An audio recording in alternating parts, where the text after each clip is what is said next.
This podcast is brought to you by Most Valuable Podcasts, leading the league in podcasting entertainment.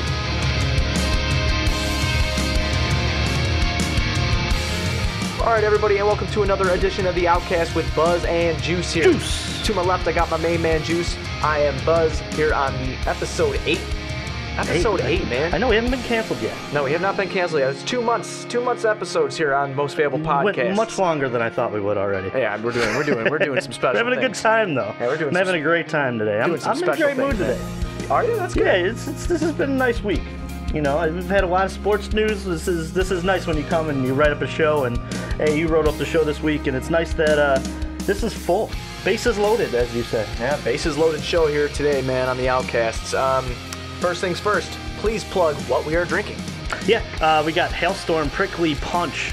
It's Hailstorm and Burnham Brewing. I actually visited the release date on this beer this weekend with Tony. It was a good time. Great beer. Tastes like punch. Yeah, it does. Awesome. It does, man. It pours like a nice pinkish kind of color too. I know you can't see it inside the can. I like pink. But yeah, it's pretty good. We're enjoying ourselves here, just having a couple. Gonna bring you the best content that we can today. I think that this beer is kind of celebratory too, because I would like you to get to the special announcement for the Outcast will probably have episodes 9 and 10 next week. Yeah, both within 2 days probably. We usually record on Thursdays. Pumping out content. So we don't sleep. Cheers to the new announcement. Yeah, please go ahead. So we've been getting bigger, as we've seen. We've got some nice views going. We've reached some different avenues, which for you too, as well, as you'll announce in a second. But to bring you guys the best content that we can, we have tried to bring on some big names. I understand a lot of our audience isn't necessarily from Chicago. They're from other states, so we're trying to bring a slice of home to you guys. If you used to live here, moved away, never lived here, 670 The Score is one of the biggest radio stations, if not the biggest radio station in Chicago. And the Outcasts have signed on afternoon radio host Danny Parkins. Yeah, Danny Parkins will be on with us. So Tuesday morning we're going to record. Danny obviously does the afternoon show, so that's the only time he could really do it, because who wants to do a podcast after you talk on the radio for 5 hours, man? Right.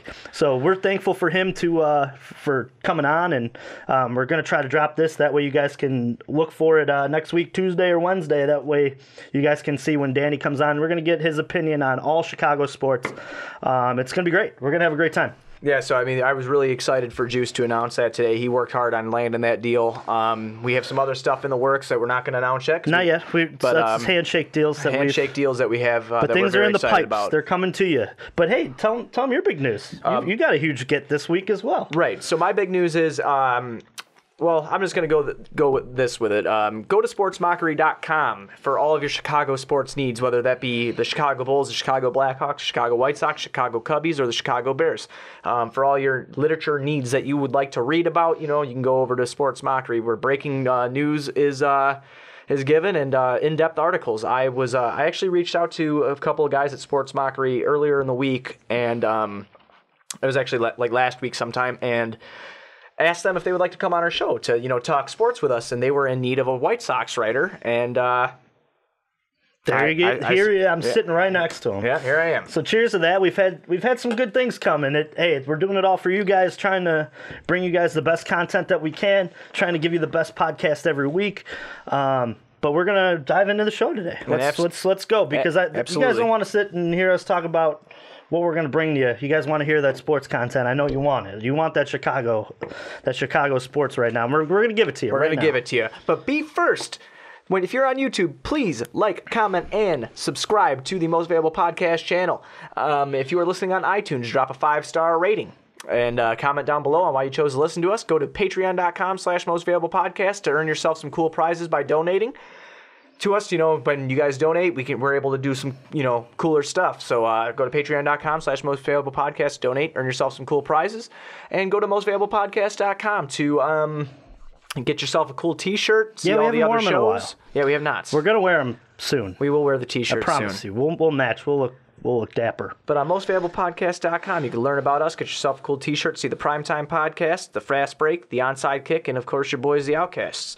So today we're going to jump in right into the NBA playoffs because there's nothing to talk about Bulls-wise, guys. Not yet. Nothing We're gonna do some things soon. Oh, well, one thing we can say about the Bulls real quick is that we were invited to the lottery party. The lottery party downtown by the NBC Bulls guys. So we're thinking about going. We're gonna see if he can get out of work. If I can get out of work, I'll be there. But we're gonna try to go and maybe we'll do some type of reaction thing on Periscope or something like that for all you guys who follow us on Twitter. Periscope's that live feed site, right? Yeah, just real quick.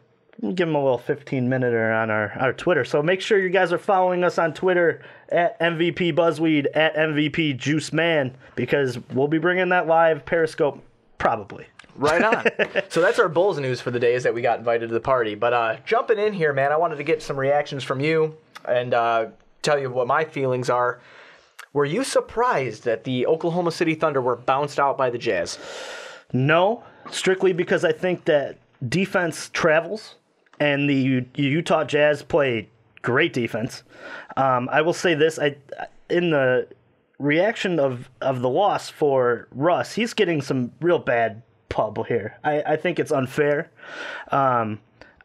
His team it's the guy. There's only so much the guy can do before it's somebody else has got to step up. And we're seeing that with LeBron. But you have to look at the West as it is so much deeper. It is so much harder to get to the second round than it is. Obviously, we saw the Cavs beat the Pacers. LeBron with a great performance in that Game 7. But if you compare stats, Russ was just as good as LeBron was for his team as LeBron was for Cleveland in that series in the East. Well, it shows you the difference. It just shows you the difference of the league, and I just think that it's unfair. These players, like, I understand if you're the number one guy, you get the flack before it's your team. You're the one where the loss hangs on. It's not fair. Is it fair? No, it's not. But hey, the best players are always going to get the rap for the loss. And I think it's kind of unfair the way like Russ is really getting kind of painted. I've heard he's a bad teammate. I've heard that he runs coaches out. He's not running a coach out because they just announced that Billy Donovan's coming back. Yeah, he only had Scotty Brooks and Billy Donovan. So what are you talking about? Right. Like, to me, I think Russ is getting a bad rap in this. Stupid. And Utah played very well in that series. It's tough to beat a team that's playing team basketball like that. Well, one thing I wanted to bring up about just Oklahoma City in general is, and this is what I hope does not happen to the Bulls, like where you have too many ball-dominant players. But I knew in the beginning that Westbrook needs the ball. Right. George needs the ball. Carmelo doesn't need go. Yeah, he was terrible. He's not fast. He's not fast enough to get by anybody anymore. He's not big enough to post up. I mean, it's the same thing with Melo every time. It's either he chucks a three, he gets you in the post, he does his little spin fadeaway. It's over, man. Yeah, it's over. Done. He needs to be a spot up 3-point shooter. That is what he is now. It's funny that like if you look at that lineup and the way they played in that series, they were so much better with Grant on the floor opposed to Melo. And I'll tell you what, any team that is thinking about giving Paul George a max deal, an elimination game, him and Melo combined for 11 points. Yeah. I'm not giving, you know what? Pathetic. When you play off P, you let Russ drown. That's pathetic. And hey man, I wouldn't do any better. I'm not saying I would. But I mean, for you being a master at your craft and you want to be called one of the elite and you let one of your guys, I mean, there's a couple games where you played well, but they need you to show up for the games that matter. Yeah, and this kind of this is going to kind of translate us into the next topic. But looking at the way Utah played, it just shows, and we've stressed it so much, that team basketball and team defense and playing for each other will always win, no matter if you have. See, the thing about like when the Heat won those championships with the Big Three, there were always your B and C players coming up and having a big game. Your Mike Millers, your bench guys, your Joel Anthony's coming in and making an impact on defense when they were playing those Bulls teams. Those are the contributions that help you in the playoffs, and Utah got those. They got them last night. Now, do I think that that's a series that's going to go a long way? I don't. I think that the way that they played last night was out of their mind. I don't think that they were going to see Ingles shoot 7 and 9 from 3. But yeah, we got the little phone thing going crazy. Went crazy there for a minute. But I don't think that we're going to see Ingles shoot from three like that. I don't think we're going to see Utah shoot from three like that because they shot out of their mind last night. Absolutely. But it just shows that sharing the ball, playing team defense, and defense travels. Your offensive game is not always going to be there. And there's some teams that rely heavily on their offensive game in this NBA playoffs. The Utah Jazz do not. They play great defense. They play together. They don't really have a huge name on that team. I do believe Quinn Snyder had the number one ranked defense in the NBA. Right. Correct? So what I find awesome about this is if you know Rubio's out. He's not playing right now, which is very upsetting because I would love to see full-strength Utah against full-strength Houston. Just because of the fact that there's a coming-out party this year that we've talked about before on this show, and I'm going to reiterate it again because it's playoff time. Donovan Mitchell is going to be a feared number 2 guard in this league.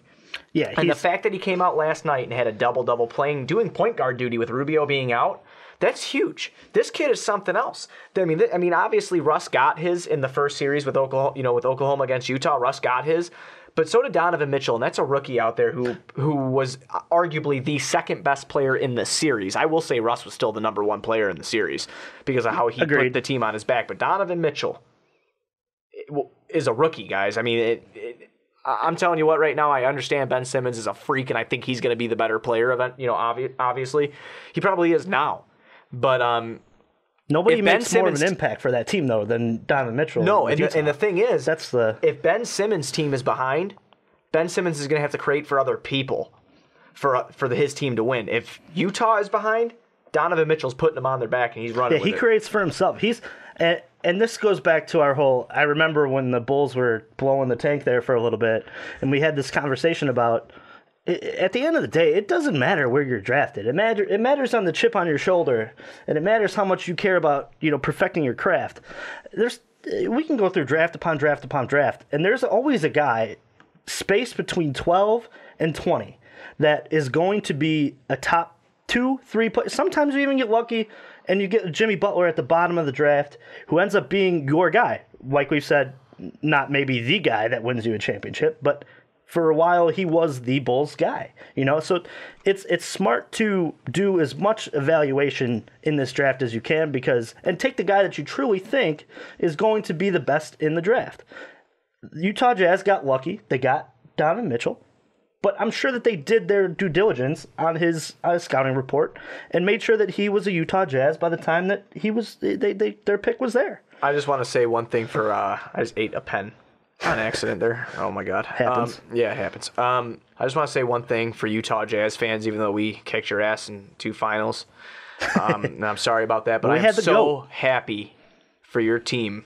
The fact that you lose a high-profile player like Gordon Hayward and you have not missed a beat. Could you imagine how good did you imagine that team would go? Because Gordon can be there. When Donovan creates, Gordon can be there to hit that spot up 3. And that's what Joe Ingles has been doing all year. And I will say one other thing about the Jazz real quick before we move on to their series with Houston in depth. The Jazz won the Rodney Hood, Jay Crowder trade. Agreed. Jay Crowder has been playing really well as that small ball 4. This is what we just talked. LeBron does this to LeBron does this to people. Were we on no, this was on the podcast. LeBron does this to people. I don't remember talking about it. He makes there's just so much. And this was during the draft. This was probably our last show. Thank you guys for bearing with us through that. We were obviously trying to do too many things. We were at so once excited. There. But LeBron's teams and LeBron does this to people where if you're not a guy who is going to be standing at the 3-point line or being obviously not like a catch and shoot, people play better with LeBron. But if you need the ball in your hand, you're essentially playing 5-on-4 because LeBron James is not a spot-up shooter. He doesn't make anybody like that. And Rodney Hood is not a guy to stand in the corner and catch and shoot. Rodney Hood, I thought, would have been good for the Bulls. But see, the problem is that 3. And I think it comes to coaching, and I will bash Ty Lue on this show as much as I can. Rodney Hood should be a guy who is cutting off the help to the basket, and I do not see that happening. If he is being left, I would do the Ronnie Brewer, Tom Thibodeau. Remember when Ronnie Brewer was here? Oh, absolutely. Baseline cuts all day. I want baseline cuts. I don't want you shooting anything that's 10 feet out. I want you getting to the basket, cutting off the ball. If anybody leaves you, you're cutting. Avery Bradley did the same thing when he was with the Celtics. That was the whole Doc Rivers when they were playing in the playoffs. They kept leaving him. I forgot the team that they were playing. Avery Bradley was told just to cut. And he was getting baskets at the rim, and people were helping, knocking threes down or throwing them out to, shooters in the corners. But this is the thing with like LeBron James coach teams. They're not coached by the coach. They're coached by LeBron. Right. Like, there's actually a pretty good stat. Did you see that stat on the bottom left there? It was we're watching, and we didn't announce. We're watching Cleveland and Toronto as this goes. Second half, 64-63. Oh, of course. But it was 21 assists for LeBron and 2 turnovers this series. How? Yeah, that's insane. Who's guarding LeBron in this series? That's the thing. Well, they don't have anybody. It's been OG. They don't have anybody to guard that beast. But right. And that's why they're down 0-1. Moving on to the Jazz series against Toronto. They're at 1-1 right now. It was a very entertaining. Jazz Toronto. I'm sorry. Jazz in Houston. My fault. Yeah, there we go. Toronto's on the TV I'm with you. right now. But the Jazz Houston series against the Rockets here. Tied 1-1. The Jazz just claimed home court advantage by taking game 2 there in Houston. As far as Houston goes, I still believe they're going to win the series in 6. I do feel the Jazz take one game at home. They got the one in Houston, then the rest of it's over. But I'll tell you what, if they keep doing more of what they're doing by not let James Harden get his and shutting down everybody else around James Harden by playing good defense, I might be wrong, but. As far as that, I don't really want to dive too far into it. Our boy Kelly Scaletta will be on with us. He is a Chicago transplant living now in Houston. He'll be on with us to discuss Houston, whether they win or lose. So be on the lookout for him. He writes for Bleacher Report. Yeah, my whole thing with this series is they obviously, the Jazz won last night. They even up the series. But when are you going to see Houston shoot 40% from the field, go 10 of 37 from 3, and Harden had a terrible night. I know that in the box score, if you really look at it, like out of the outside, he had 32, but he was 9 of 22 in a volume shooter, and that's what you need to do to James Harden to win. But it's was it adjustments by Quinn Snyder and the Jazz defense, or was it just an off night at the office? But they were open too, though. Watching that game, there were open shots that the Jazz were missing last night. I feel like at the end of the third quarter and the whole fourth quarter, it was either Houston gave up or the Jazz really put the clamps down. Yeah, no, that was, and if you look at it, the Jazz outscored them 30-23 in the fourth. Yeah. So they really did put the clamps on, but I still didn't see enough. I thought it was more Houston having a rough shooting night than it was what the Jazz were doing. And I know that, like, defensively, they played it the best that they could. It's just another fun matchup. It is.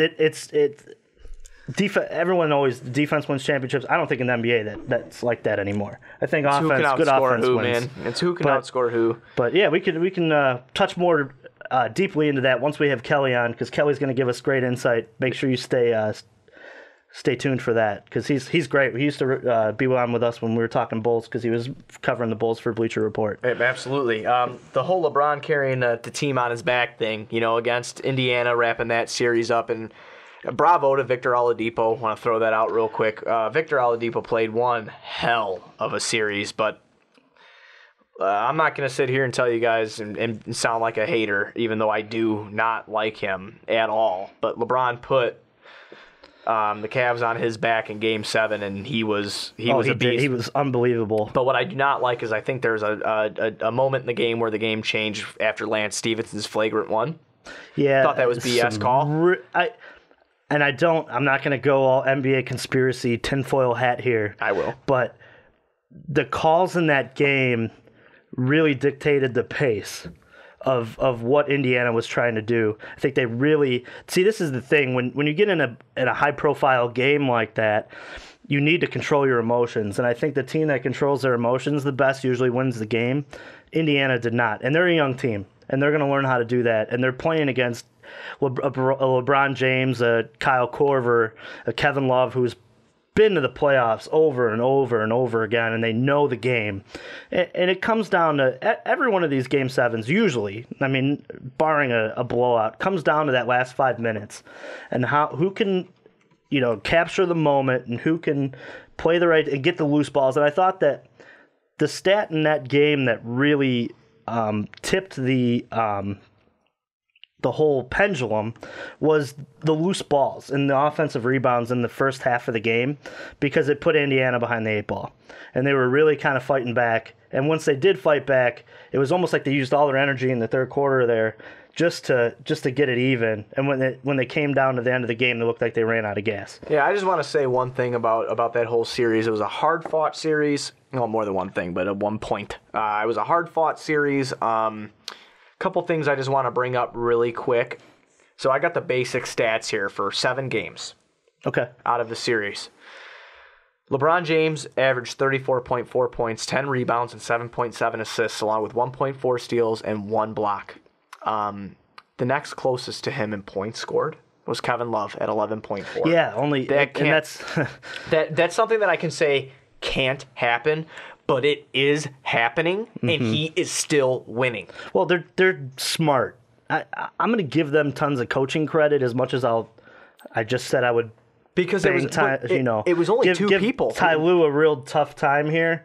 I will say this: they do a good job in game adjusting when it comes to, and this is going to sound like a real flop here because I know I just put him on blast because it's not him coaching. Oh, he does suck. But LeBron James and their squad were smart to put their shooters in pin downs and get your Kyle Korvers and your J.R. Smiths and your obviously Kevin Love's outside of the paint and shooting threes, because obviously we had talked about in the last podcast, Kevin Love was having no success inside the paint. Yeah, Miles Turner and Thaddeus Young were eating him up. But it's in-game adjustments in these playoffs are huge, as well as these 5 minutes.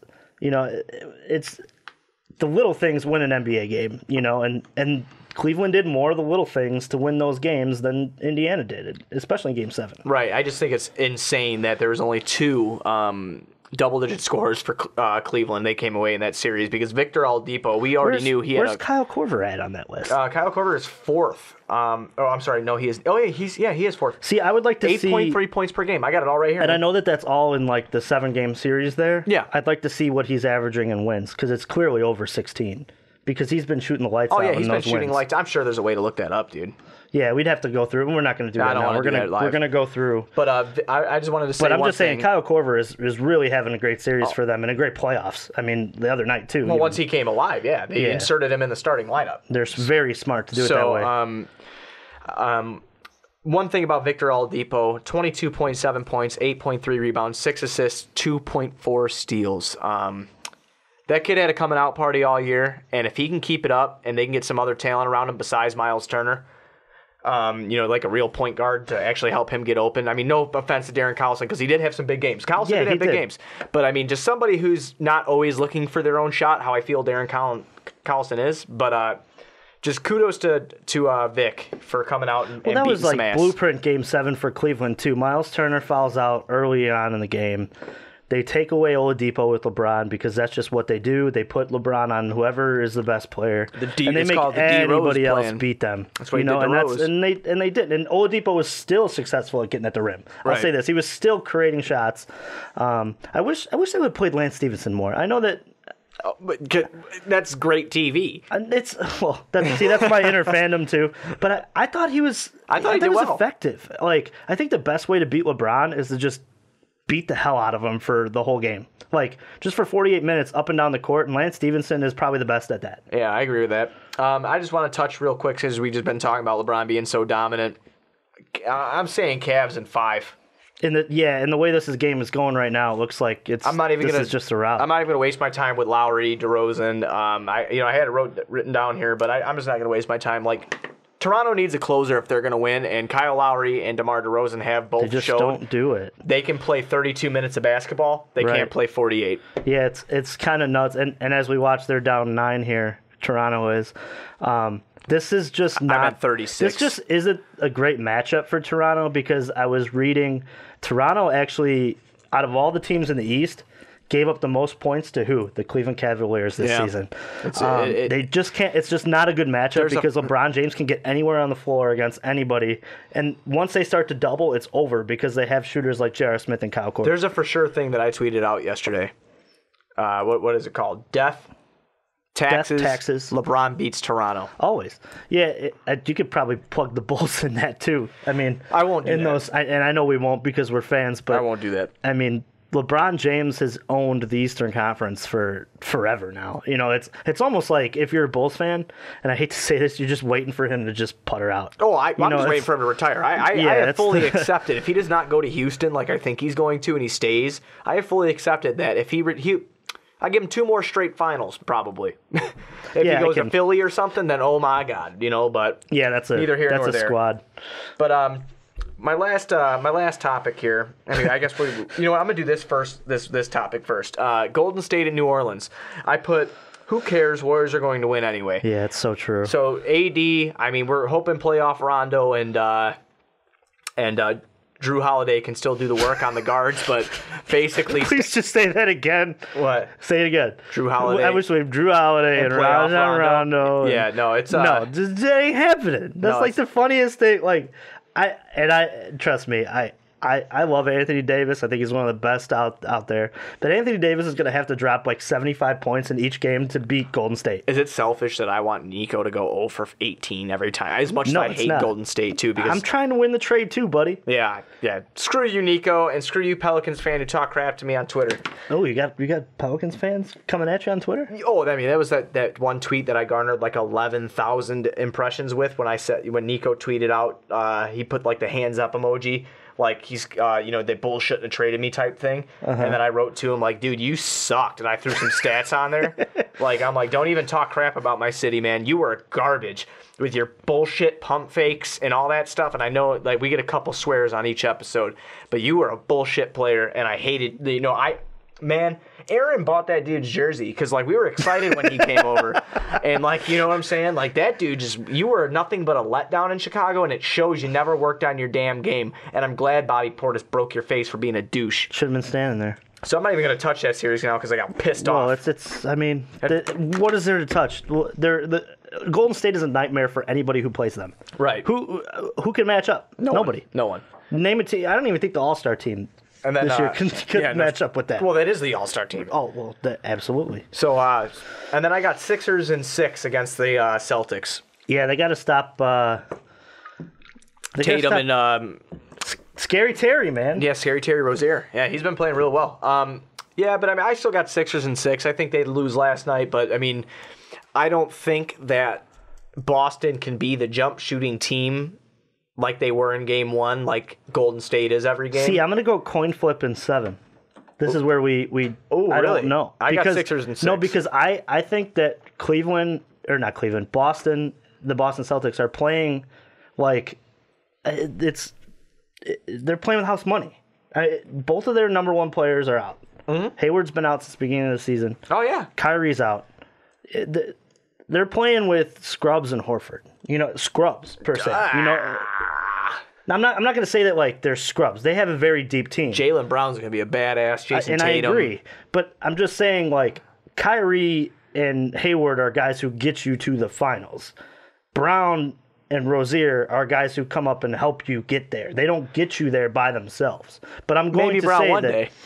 Not yet. That's the thing. Right. Looking at what we have now, I think he's going to be a great player. That's why I say Sixers in 6. But see, this is why I go coin flip because they're playing together, playing with house money. They're playing for Kyrie and Hayward. I think that gives them at least 3 wins in the series. I'll still take the Sixers in 7, but I think that this is going to be much more difficult than we think for the 76ers, strictly because they're playing team ball. I know these Brad Stevens coach teams are going to be well coached.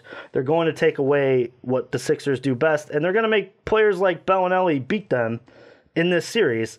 And they're going to take away. I know Embiid had 31, I believe, and Simmons was everywhere as well. But they're going to make, at the end of the game, they're going to take that away, and they're going to make somebody else beat them. I think adjustments are going to be made. You have to look that Boston had the home court advantage in game 1, and the Sixers are a young team, but I think that we're going to watch I think we're going to watch Embiid, Simmons, and Dario Saric really do some damage here. And then with the leadership of a veteran named J.J. Redick, I think is going to help. Man, you just cracked that without me.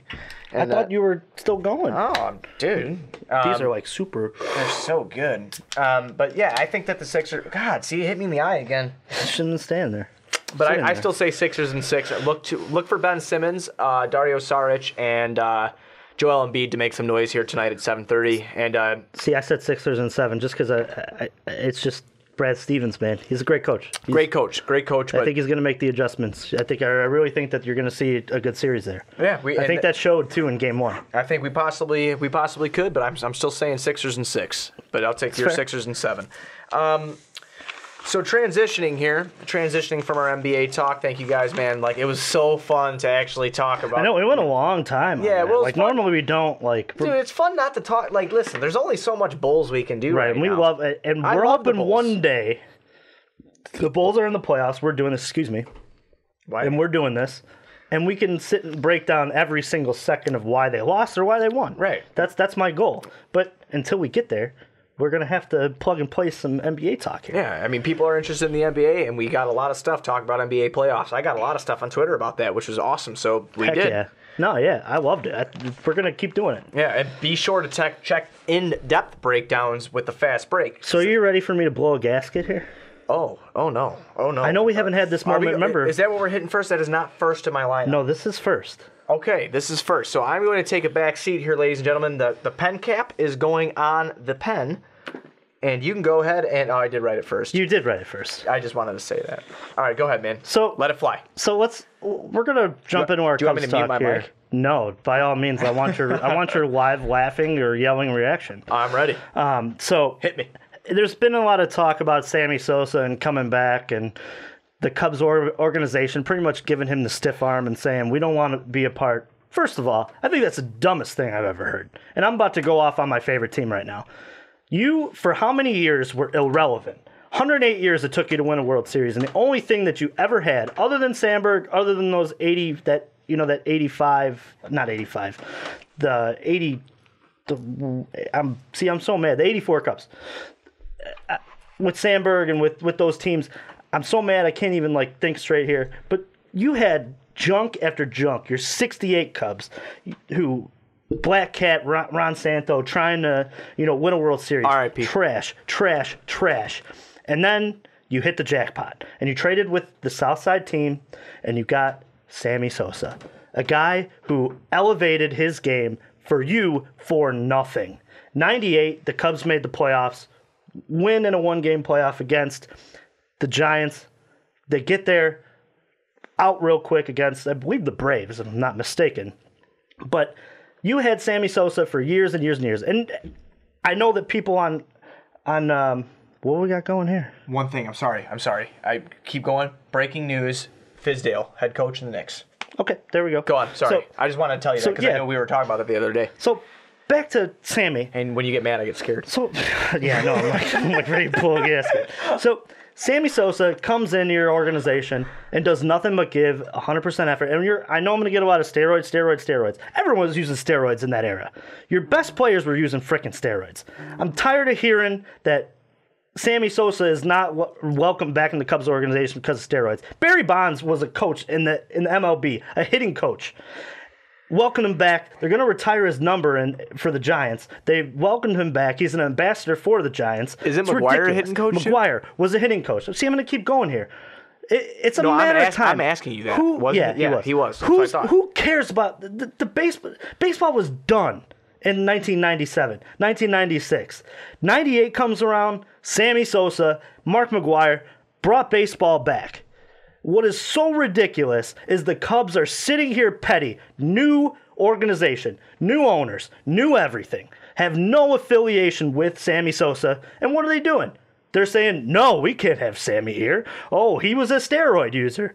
Oh, Sammy Sosa he had the boombox issue with Kerry Wood. How can we bring him back? That's bullshit. Give Sammy Sosa his day in the sun. He's not even asking for you to retire his number. He's not asking to be an ambassador. He's trying to go, throw first pitch, run out to right field, and give everybody the peace. I'm just saying, man. I think it's ridiculous that one of the all-time greats, I can't even mention in a Cubs uniform. Why? Because the Cubs won't even acknowledge it. It's ridiculous. Sammy Sosa is one of the most influential players because when the Cubs were bad, people were buying tickets to go see Sammy Sosa. That's ridiculous. Cubs, own up to it. Bring Sammy back. Have a day. I will buy a ticket regardless of the amount of money that it has to be there. Why? Because Sammy Sosa made me a Cubs fan. Boom. You forgot one thing. He also corked his bat and lied about it. I don't give a shit. You know how many people cheated over in the 98 series? Oh, dude. Up to the 2000s, pitchers were juicing. Everybody was juicing. Juicing is a terrible, terrible excuse for not being... And hey, did Sammy have his issues with the Cubs? Absolutely. I'm not going to say that Sammy was the best teammate. I'm not going to say that Sammy was the best human being that was out there for the Cubs. I'm just saying... Sammy Sosa put asses in those seats when nobody else could. And the reason that your club is here, I know Cub fans are very it seems loyal. like everything that I've read online, dude, Cubs fans are torn. That they shouldn't be. I think that's stupidity. But do you agree with me, though? You've seen that too, right? I've seen some, but with what argument? What's the argument? Well, okay, so me on the outside looking in, and you can be, and I want you to be honest with everybody and tell them before I even throw my opinion out there about the Cubs that I am not a hater. No, he's not a hater. Okay, was that you who had a Sammy Sosa bat in your garage when you were a kid? Well, yeah, but it wasn't mine. Right, but you had a bat. Yeah, it was Mikey's. Right. Yeah, it was but Mikey had it because huge he played White Sox baseball. fan too. Yeah, he's a huge. Yeah, no. Right. But Sammy Sosa was huge, man. Right. Like, He was a no big matter guy. if you're a Cub fan or not. Listen, so me for the outside looking in for being a Cub fan here is, and when you say everybody that was on steroids, yes, but my favorite player growing up before, and my favorite White Sox all the time, it's Creedy. Just Right. because, like, give him the goddamn Gold Glove already, and they didn't. That Right. pisses me off, but that's a topic for another day. But Frankie never got, but Frank was a freak of nature, man. Right. He was one of those guys. Well, Frank was built to play football. He wasn't built to play baseball. I think the fact of the matter is that like for White Sox fans who bash on Sammy for doing steroids, I hate the steroid era, and I'm gonna tell you, I know that people started watching again because how could you not? The chase to 60 home runs. Didn't Sammy have like 160 RBI? He was unbelievable that year. Right. I don't know about 160, but he was ridiculous. Look up the stat. There's a stat. I need you to look that up while I'm ranting. In 98? Yeah, it was one of those years. Just type in Sammy Sosa, most RBIs. I know it was something crazy. It was something unbelievable. I don't know if it was 98. I don't know what season it was, but I know it was a bunch. He had 158. Yeah, okay, That's so amazing. I was not... See, but he's not the leader. Off. He's not the leader for the Cubs, though. Actually, that's Frank Chance with 190. Okay, because I think Hack Wilson has 192. Dude, is that in the 20s? Yeah. It's okay, then that okay. But that's why and that's unbelievable. It's a bunch of white guys before Jackie Robinson thrown together. You know what I'm saying? Like, well, Frank Chance was the man. Dude. I get it, and I'm not hating on a Cubs stat. I'm just saying that's an impressive stat. But the fact of the matter is, for me, and this is where we disagree completely, I hate the steroid era, and I don't care if it was a White Sox or a Cub, and that's why I made you say that. I don't care if it's Cub or not. I hate if it was Frank Thomas or if it was my favorite of all time being Creedy. I don't want anything like, you can come throw the first pitch out. I'll give you that, but your jersey, you're a fallacy to me. Like it's not real. It's BS. And I understand it does not make the players more skilled to hit the damn ball, but if you have a little bit of skill and you already made the major leagues to hit the ball, it gives you more power to make a pop-up go 500 feet. Yeah, and I agree with you that, that pisses me off. If you could help me out here and give me a little plug there while I go. Yeah, my computer's about to die. I got you. I agree with you wholeheartedly. I think that, yes, it's terrible that they cheated. It's a terrible era. I think that those guys should not be in the Hall of Fame. That's no reason to not welcome that guy back when Barry Bonds is sitting about to have his number retired, and Mark McGwire has been back several times for his respective teams. It's a matter. It's a matter of time before these bring him back. He's not asking you to put 23 or 21 in the rafters. He's not asking. I understand that. He's asking to come back and throw a pitch. He apologized to everybody. He said, "Hey, I was immature. I was young. I had my issues." Obviously, he's trying to come back to a team that just won the World Series. He felt not a part of it. He's paid his dues. I'll give you that. Everybody else has, and he should be welcome back. I'll give you that. And that's the argument. I was for just me. saying. I was just saying the fact that I hate the steroid era. I think it's bullshit. I think it's BS. But see, like cheating. How do we know who was cheating and who wasn't? No, and we don't. Like that's the hard part. Like, but now that we know that like Roger Clemens was cheating, how do we not know that every pitcher wasn't cheating? Oh, absolutely. I agree. I agree with that. And all of them knew that they were doing steroids. Again, I agree with you on that, but two wrongs don't make a right in that aspect. And I'm not saying there wasn't any Sox that were doing it either. No, but there's some conspiracies that come out to it too. The MLB didn't really advance their testing policies. They didn't try to stop it because they were dying. Right. And yeah, we can agree on that wholeheartedly. That's why I don't care that Sammy doesn't come back. Me as a fan, I don't like the cheating shit. I can see that because, dude, you look at people and you're like, damn, man, that took a lot of skill. Like, no, you did have a lot of skill to get to the MLB. Just be you. Why you got to shoot yourself in the ass with something to make yourself the Incredible fucking Hulk? Well, Sammy was going to be... That's the same thing with Barry. Barry Bonds was like a 30-30 guy without the steroids. Him and... I don't know why, but him and Palmeiro, I'll even let Sosa and McGuire just walk in sunset. I hate Barry Bonds' smugness. Well, they lied. I know they did, I hate his smugness. But Barry Bonds was never caught. Well, his head he never really allowed himself to be caught. Exactly, either. but his head. He was smart. You he look had a at good his rookie team. card, and his head went from a grapefruit to one of them jackfruits that you see at Burcott's. I'm in a local plug, Burcott's. You can go ahead and go food shopping there, grocery shopping, whatever you want to call it. But yeah, just welcome Sammy back, dude. It's so stupid that they haven't. And I mean, we can go into the normal baseball talk here for the team here. And pick what you want to out of the thing here. Okay, Pick what you want to. I want to talk a little Darvish because I know that there's a lot of fans here I'm really that happy are talking about Darvish. Okay, about this. Very excited about this. Darvish is struggling. In 30 innings pitched, he's given up 20 earned runs, 6 home runs. He has 16 base on balls, 37 strikeouts, and a 6 ERA. Darvish is going to be fine, Cubs fans. And you know why he's going to be fine? Because eventually the Cubs are going to learn that they need to send down Victor Caratini and bring up Chris Jimenez. I'm going to plug a Sports Mockery article. I don't know if it was Soto who did it, but he talked about bringing up Chris Jimenez. It's time. They brought him in to be Darvish's personal catcher, and it is clear as day that Wilson Contreras and Darvish, this past start, I believe it was yesterday. Was that when they got rocked? Yeah, we're not on the same page. I know the wind was blowing out, and I want to read it.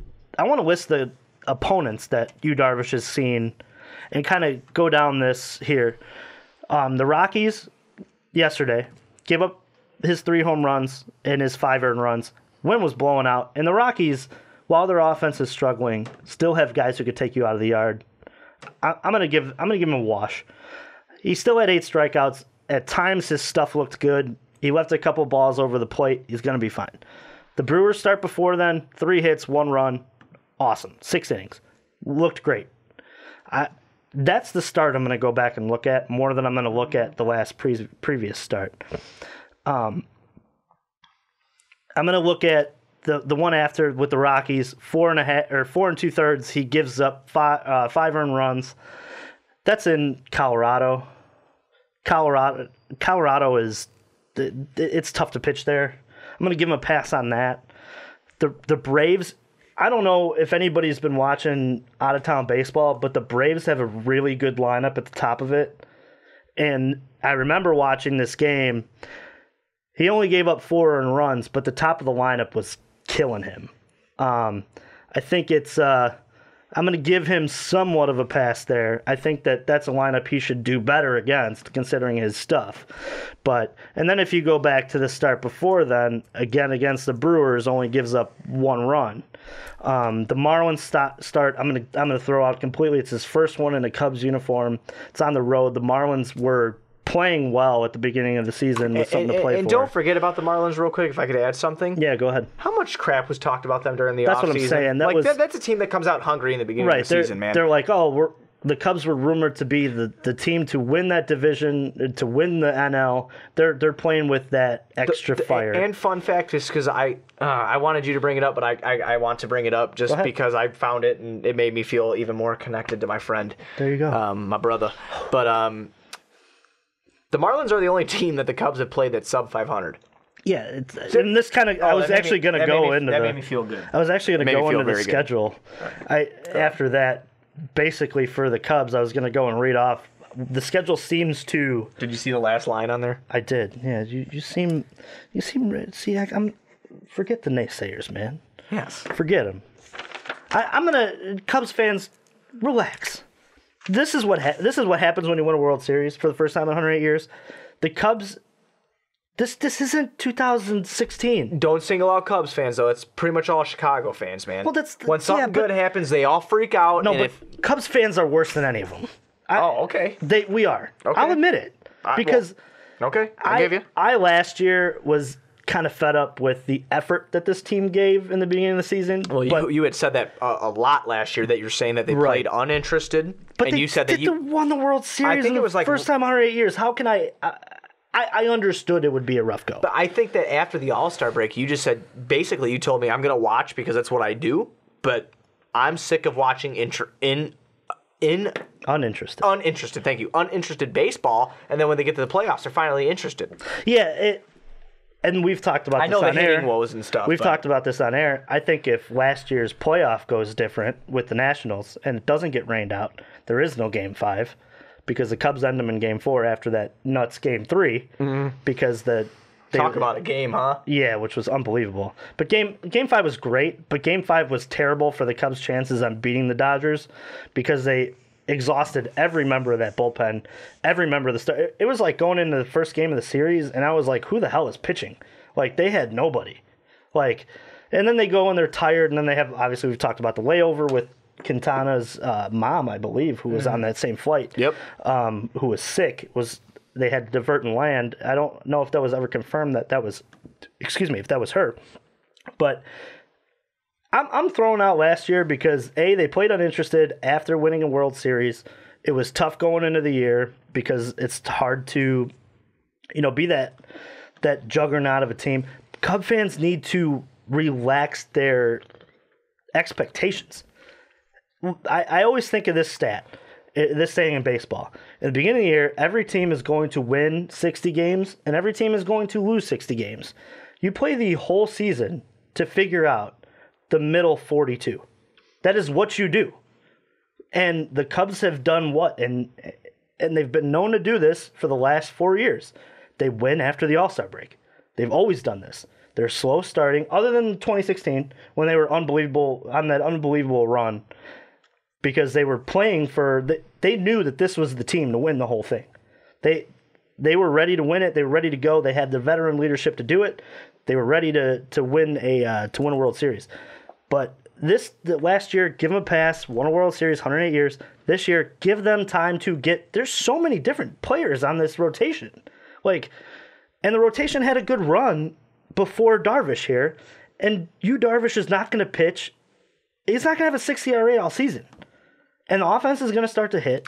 And he's going to start to produce. Everything's fine. But see, I do think that they do need to bring up Chris Jimenez.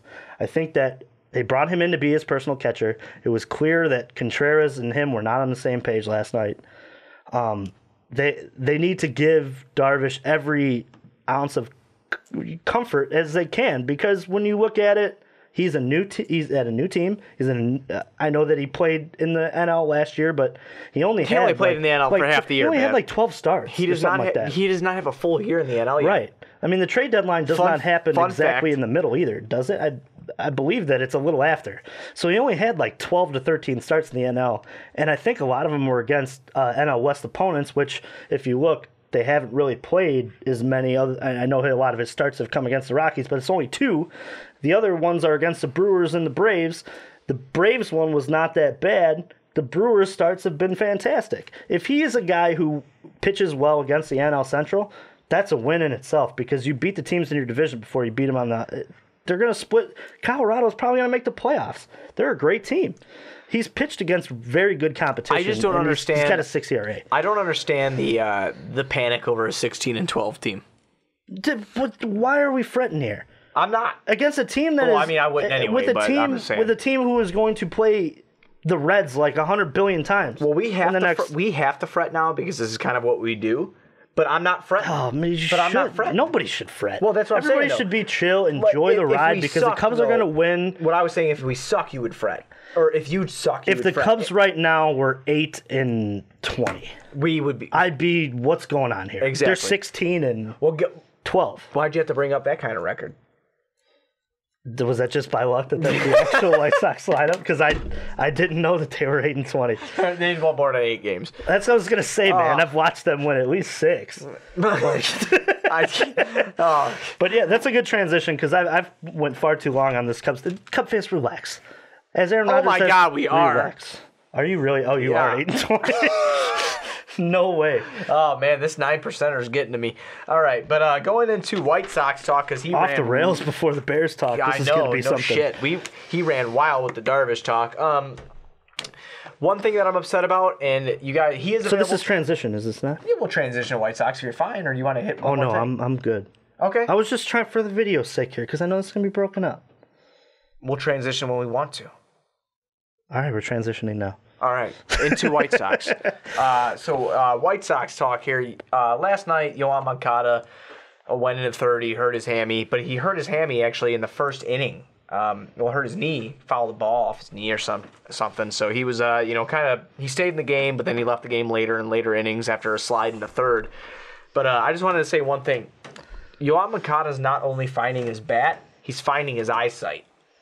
He's drawn a lot of walks over the last few games. He's raised his batting average from a 207 since we're in May, so since April 12th, I believe it was. Okay. He's raised his average from a 207 to a 271. Wow. He's been raking. That's pretty damn impressive. Yeah, he's locked in. I'm gonna say this though. When we watched the game together yesterday, I love where the White Sox are going, but I thought yesterday a little bit of a risk, and we were talking about it when it came to Moncada sliding in and hurting his knee there. If he had a knee problem, like when he fouled something off his knee in the beginning of the game, I think the White Sox should be more cautious than they should be, throwing him back out there. Because let's say that they throw him back out there, he slides in and he tears his knee, he's done for the year. Oh, I see what you're saying. That throws you. See. And if he was okay, I'm sure that he came back to the dugout and said, "Hey man, I'm all right." He just fouled the ball off his knee or whatever. Right. But this may be like the worriness in me, because I know that every game that is given to Yoan Moncada is huge for his development. And anybody who's out there for the White Sox. And that's why I think he was left in. But see, this is the other thing too. He can't play games later on in the year if he doesn't take care of himself in the beginning of the year here. I understand. And don't get me wrong, I understand both sides of the argument. I think that he needs to play. He needs to be out there. If he's fine, he should play. Obviously, he came back to the dugout and said he was fine. But him sliding in to third there, and you know me, I'm not a White Sox hater. My heart stopped too, because I love watching that kid play every night. Yoan Moncada he's been on a tear, and he's been one of the most fun second baseman to watch in this league. And I'm glad they're giving him a night off tonight. They should give him a night off. He's healthy. Tonight. He's fine. He's available to pinch hit tonight, but they put Yolmer, let Yo-Yo go ahead and bat for second base here tonight. As they should. See, and the White Sox should do this. Obviously, being 8-20, they're not trying to win right now. They're trying to get some, and we're going to see our boy Ronaldo out here tonight, who thank you. He's a great player, and I've been running into watching his starts because why he's been producing. He's one of the best pitchers in the AL. He's a great pitcher, and I've loved what he's done. His approach to each game has been something that, as a young player, I've been very, very surprised about. But I want to say one more thing, but because that was my next topic, so I'm really happy you kind of did a really organic transition point to that because he came on the TV also. Well, I knew he was pitching tonight. I saw him. I saw his name, and I said, I'm excited to watch his starts. Don't freak out about Yoan. Moncada will be all right. He'll be back. He'll be back in a couple games here. He probably will be starting tomorrow. He'll probably play tomorrow. It's the same thing that goes with the Rizzo or with the Bryant thing getting hit in the head the other day. Take your time. The Cubs are in no situation to rush because the division's not running away from them. Same thing with the White Sox rebuild. They're not going anywhere. So the rebuild's not running away from you at all either. Right. So why just don't fret. Just take your time. And I wish White Sox fans, I've told you, I said this in the 5, I got 5 on it before the season started. the hardest point is going to have to be patient. You know, it's going to be the hardest thing for you guys to do is to be patient. And you know me, man. I love this. You have to be patient. This is like a video game to me. You know, because it's you're watching your own guys develop in front. This was my favorite time as a Cubs fan, minus the World Series, obviously. But like, I remember sitting in college watching Chris Bryant come up. Yeah, but I'll tell you what. Right now, one plug for him, real quick. Plug to you, my daddy. When you were in the playoffs, my old man let you. We sat at the bar together. We did. We watched every playoff. I think that was the most. I don't know. I mean, obviously, when you guys won the World Series, that was probably the best moment. Mm-hmm. But I'll tell you, one of the coolest baseball moments ever was me, the old man, and you sitting down there for that Dodgers game. That was a freaking wreck. And we were drinking beer together, just having a nice time. I think he cooked something that night. I think he it was made country ribs. It was country. Yeah. It wasn't baby bag. It was country. We had country ribs, Bears game ribs. Which, hey, our viewers, man, like, we're going to do some great tailgates. Oh, yeah. And maybe we do something where we get a viewer to come with us. I would love that, get man. Some Bears if you're at a game, if you're going to a game, if you're in Chicago, hit us up. Tweet us. Let us know. Because we're going to go, we were just talking about going to opening night. Yeah, we were talking about going to opening game, for sure. But yeah, back to... I'm sorry, but as far as that was amazing, though. Yeah, and I remember sitting there at your bar, at the bar down there in the basement. I do not have my dad has a built-in bar. Which we pretty much lived... I know this sounds terrible, but we pretty much lived at as kids. Yeah, oh yeah. But his dad's house is like really, at the end of the day, that's where we became friends that we are, you know, like our whole group. And but yeah, as we were sitting there, I remember being a wreck, and like your cousin Mikey, he was there, was also kind of rooting for the Dodgers which I understood because that's always his NL team. Well, not just because his dad, because his dad, my uncle was lived actually in LA. from which I 100% like. I was cool with, but it was cool because like it was a special moment though. And being a Cub fan, like going into that year, like I had full expectations that maybe they were going to get to the World Series, but there's always that doubt in the back of every Cubs fan's mind that, hey, we're going to fucking blow this. You know, oh yeah. But I think it's every Chicago sports fan mind too. Yeah, that's fair. But I just that was a great moment, and like and you could say this that. When the White Sox won the World Series, I was very supportive. Hey man, you were there. I always said that, the White Sox were 1A, and I know were there that for the Pasetnik home run at my house. I was. I remember that. We were little kids. That was awesome. Yeah, it was amazing. And hey, Chicago baseball and Chicago fans, I'm going to give a little bit of advice. Don't hate those Southsiders. Yeah, because we play each other. At the end of the day, is it a fun little rivalry? Because there's two teams, fun. Sure, but don't be a d-bag about it. You know what I'm saying? Like, hey man. The Cubs, like the one thing I've told Juice I don't want to see though, me and him will be fine. We'll be hanging out. Whatever happens, happens. We realize we are not paid by the organizations. We are not paid by the teams that we love or anything like that. But the city will burn down if there's a Sox-Cubs World Series. That's a talk for another day. But the fact that you brought up Lopez, I did want to say one thing. Sure. The article that I wrote for Sports Mockery tonight, I finished it this morning. Ooh, plug. With my first cup of coffee that I ever made by myself. Yeah, coffee guy now. I never drank coffee before. Send us coffee gift cards. Yeah, besides the frozen kind of coffee you get at Starbucks, I had the Mocha Choca bullshit bullshit. The Mocha Caramel bullcrap, whatever you call it. Bullshit. But one thing I wanted to write here is, Ronaldo Lopez has been really good this year. He has 4 quality starts. Mm-hmm. Dude's been robbed. He's 0-2. Right. He's 0-2, guys, and his ERA is a 1.78. Yeah, that is amazing. He is the new Jose Quintana for the White Sox, unfortunately. So when do we trade for him? Oh, yeah, no, you can't have him. You can't have him. But there's a pitcher that I want to say that I'm very proud of. He actually leads the team in wins this year. It's Carson Fulmer, and he is the pitcher that I wanted to say that I'm most proud of. Over his last 2 starts, and I'm going to pull up my article for that I wrote for source here on sportsmockery.com. He is 2-1 with a 4.32 ERA. Not the best, but hey, 13 innings pitched, allowing only 7 hits, 2 earned runs, and striking out 6 over his last 2 games. Carson Fulmer, all he needs is a little confidence behind him, and he's in consistency, and he's going to be something else. Bad thing is, all these prospects we have are right-handers. Yeah, you got. So we're gonna have to keep Rodon for sure. And I hate Rodon. Juice knows I hate Rodon. But anyway, I just want to say that I'm very proud of Giolito. He played a hell of a game. We watched yesterday together. Right. He played a hell of a game, and then he got rocked at the end. There was a couple homers. Those freaking Cardinals, man. He's so young, dude. But no, I know. I wasn't even thinking about that. And I was rooting for the White Sox the whole time. I just think that Giolito, Lopez, and Fulmer, if you're a Sox fan this year, those are the starts that you're looking forward to. Because other than that, you're getting Miguel Gonzalez, who, and then you're getting James Shields, who please retire. Like, I mean, seriously, like, ask the Sox if they'll pay you out. One more year on that deal? Yes. I can't stand his ass. He ain't going nowhere. But that's a decent-sized deal, is it not? Yeah, it was a very decent-sized deal. But real quick, just I wanted to say Dylan Cease from the Jose Quintana trade 2 nights ago. 12 strikeouts in Double-A Birmingham. Or, I'm sorry, no, I'm Single-A. I'm sorry. I'm so sorry. Single-A Winston-Salem. 12 strikeouts over 6 innings of work with 2 hits allowed. He's my guy for you. Dane Dunning just collected another win for Double-A Birmingham. So very, very excited about that. And that'll be our Sox talk for the day. Well, Dylan Cease, really quick on Dylan Cease. Oh, go ahead.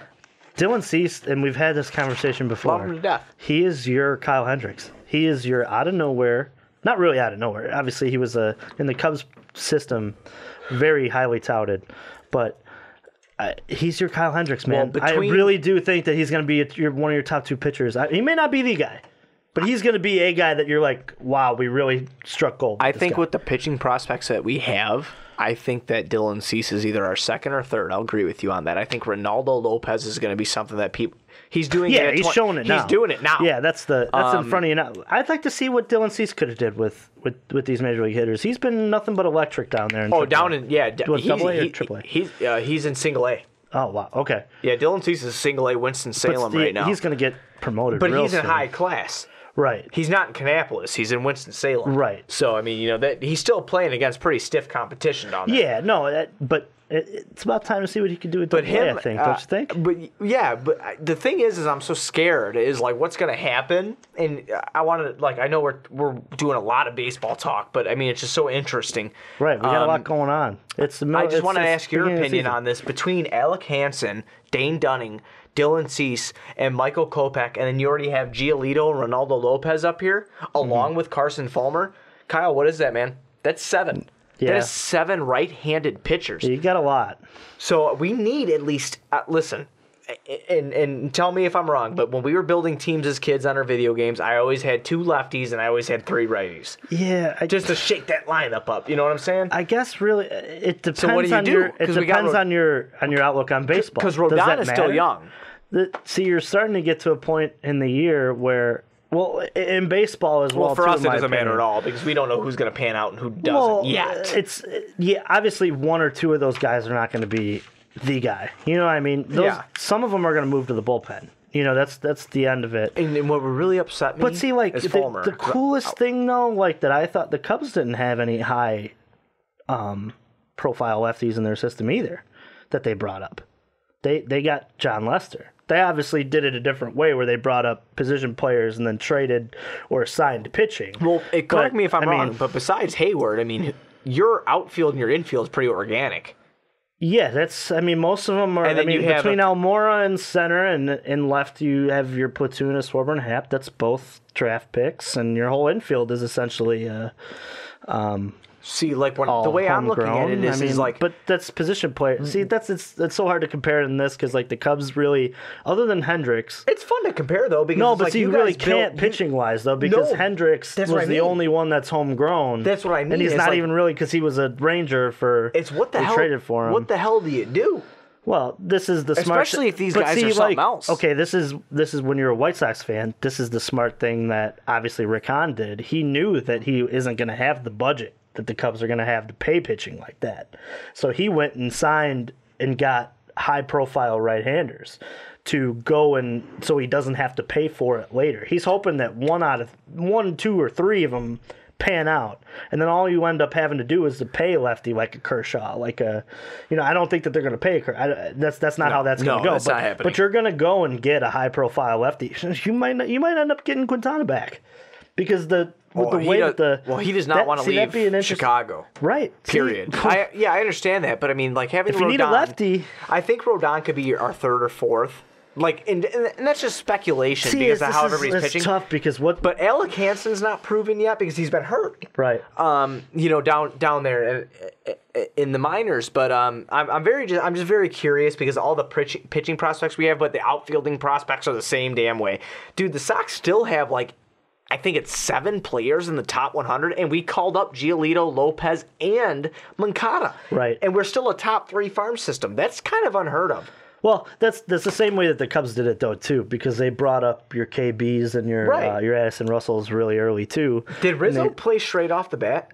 Well, Anthony Rizzo, because that was a San Diego trade, right? Anthony Rizzo was sent down from the Padres after struggling, and then they traded, and then Rizzo actually was plug and place right into the lineup when they traded for him that year. But Theo, the only one to do that, I think, because everyone Rizzo was else never with the Red Sox, correct? He was with the not so up on. Well, no, I was, think he might have pinch hit for the Red Sox. But no, like I'm just talking about organization wise. So he was Padres, Red Sox, Cubs. Red Sox, Padres, Cubs. Okay. Because Theo traded for Rizzo when he was with San Diego. Okay. And then he came back, and that's the funny thing that they traded Rizzo twice. Right.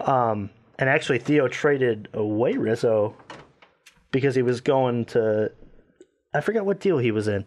Something with, it might have been a closer or a starter. Yeah, I remember when he traded for him when he came to Chicago, though. I remember that. Yeah. But Rizzo was the only one to come up. Them shirts, dude. Is that the Belton Bill Melton That's shirt? the Belton Bill Melton. Dude, That's if we would have went tonight, we had the chance to go tonight. We should have went. But I wanted to record. I love going to the... Yeah, but we wanted to record for everybody. Yeah, we did for everybody. We need to go soon, though. We will. It's only going to cost us $2. Yeah, right. No, but I think that what'll end up happening is one of those, 3 of those guys are going to end up being in your rotation everyday guys. And then the White Sox are going to have to trade for a guy who, like your Cubs, your John Lester, who came in, who was playoff ready, been there, experienced, a guy who, they're going to pay over $100K for, or $100 mil for, but they're going to have to plug and place a guy who's been there. Jerry has no problem paying somebody for the Sox. And they're going to have plenty of money to do it. Because you read that article last year from CBS Chicago, man, and I'm going to plug it right now. Michael has his own life. Michael Reinsdorf, that is. If Chicago fans don't know, Michael has his own life. Michael has his own money. And supposedly he has full reign of the Chicago Bulls. Jerry's first love is baseball. Yeah, that'll be... So Jerry's got billions just to throw at baseball. Yeah, it'll be really interesting to see the payroll for the White Sox in 2 years. Oh, because man. I think that as your fans come back, as they get excited for the rebuild, and they have been... I know it's early, it's May, but they sold out opening day, and they've done well. There's been decent size attendance at the games for what is going on with the team. Obviously, they're 8-20. It's hard to go when they're. I know this would probably be like a 40 or 30-minute video on YouTube, but Ricky, we're gonna say this right now. I don't want any fancy titles for this. I just want this named the Outcasts MLB News, because I'm gonna tell you why.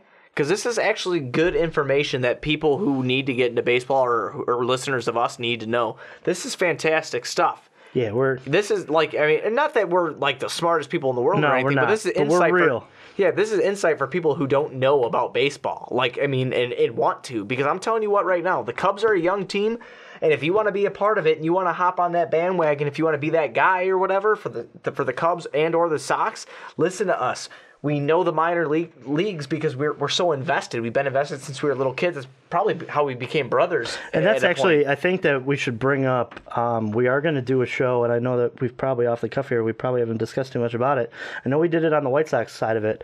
We're going to do a minor league evaluation on absolutely. the show. And actually, the Cubs have a couple guys I want to talk about as well. Not today, but I want to dive into some Cubs stuff, too, that's coming down the pan. I'd like to do that with spring call-ups. Yeah. I think we should do that for spring call-up time. Yeah, September call-ups. Yeah, and I agree with that, too. Because said spring. It's fair. I knew what you meant. I've drank a lot. No, I think that I really wish that, like, get into baseball, guys, because this is... Baseball's a fun sport, man. It might not be... And for Chicago-wise, it's a fun time because you got one team who's contending to win a World Series. You got one that's going to be right down the pipeline, too. Exactly. And I think that's a great transition point into the Chicago Bears talk. This is what I was excited been for. waiting for. I wrote plug the outline. Yeah, he's got like half a page. I got here. so much stuff, man. But yeah, so with the first pick, and you obviously, if you saw our video last week, Lead it off, Juice. we took with the 8th overall pick from Georgia linebacker Roquan Smith. In this evaluation, I'm not going to go straight to you because I was kind of bringing up my own thing here. Oh, that's fine, dude. Do what you got to do. I just put that down Ryan for fun. I think that Ryan Pace kind of made the safe pick and the smart pick here. When you look at where the Bears were last year, year before, even year before that, rebuilding, kind of getting the young players in, and now I think Ryan Pace sees what he has in his defense and is trying to plug in place a huge. What's the word? It's leader. It's a leader. It's a leader in the linebacker and a position. Juggernaut. That's what I was looking for. I was looking for a juggernaut, of a guy who Halo reference. I think Roquan Smith is going to be a beast. I think at his height, he's a Hall of Famer. And I think even at his least, he's an All-Pro. At his floor, I think he's definitely a Pro Bowler. I like his speed, and I've had this conversation with a lot of people that got mad at me for wanting him to be an outside linebacker. It's just like a lot of scouts said that he does not shed blocks well. I just love for him to come off the end with his speed, and you know what I'm saying? Because you're going after one blocker. You know what I'm saying? And with your ends, I just think that for him, you plug him in his normal spot, and he's sideline to sideline. That's my opinion on it. I get that. I think that's what they're going to do. I think they're going to go with Kwiatkowski on the outsides. I think they'll. Everybody else is saying Kwiatkowski should ride the bench. You should go to hell. No, I don't think so. That dude should be a starter last year. Yeah, there's a reason we were top 10 beef. I know he was hurt, but that dude had a lot to do with our success on defense. And that's the other thing too. I think that the linebacking core, if you stand back and look at it, has a lot of versatility.